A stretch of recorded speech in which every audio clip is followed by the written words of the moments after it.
I'm Sissy Lappin of Simple and Sold, and this video is on the 8 rules I use when negotiating. The first rule I use is to try to avoid going back and forth more than 3 or 4 times.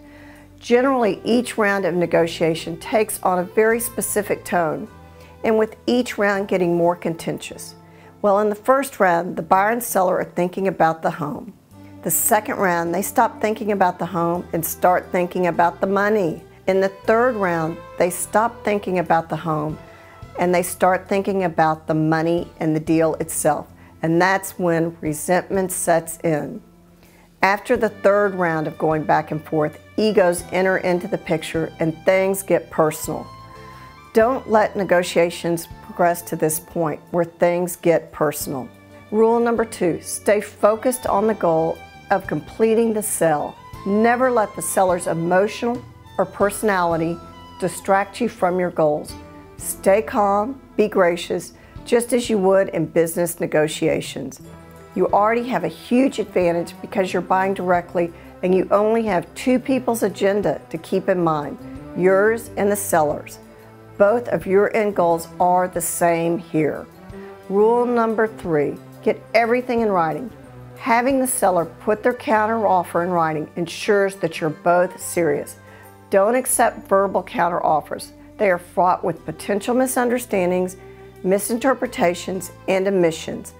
All major changes on the earnest money contract need to be put in writing. I found that sellers are much more willing to accept a counter price when it is submitted in writing, and you'll benefit greatly from having your reasoning written out for the seller to see. We live in a visual world. Every change on the contract needs to be initialed by both the buyer and seller before the contract goes into title or into escrow. Rule number 4, if you give a concession, ask for something in return, even if it's just a small concession, and ask graciously. For example, let's say the seller doesn't want to make a repair that you really want them to make.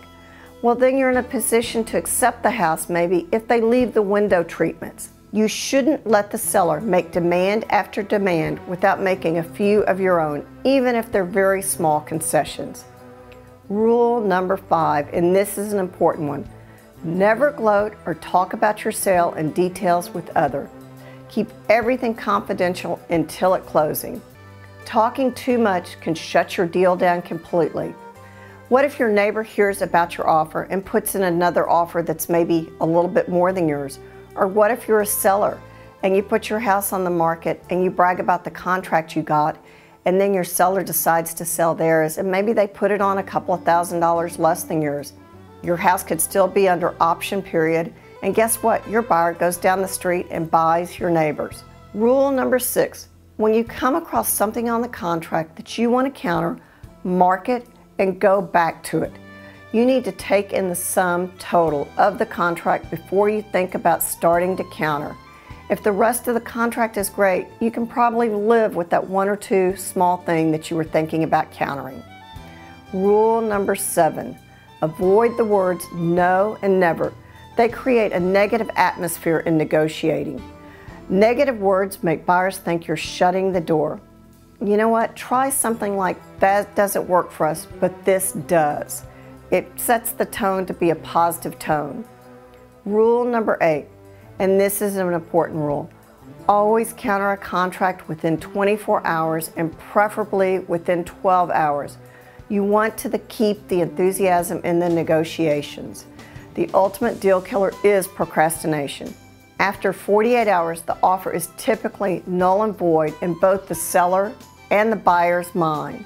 The rule I go by is this: the last person to sign or initial is the person that is responsible for getting the contract to the other party. For example, if you make a change and initial it, and then it needs to go back to either the buyer or the seller, the ball is in your court, the last person to initial it, to get it to them. If you have any questions, do not hesitate to email us at info@simpleandsold.com. Thanks.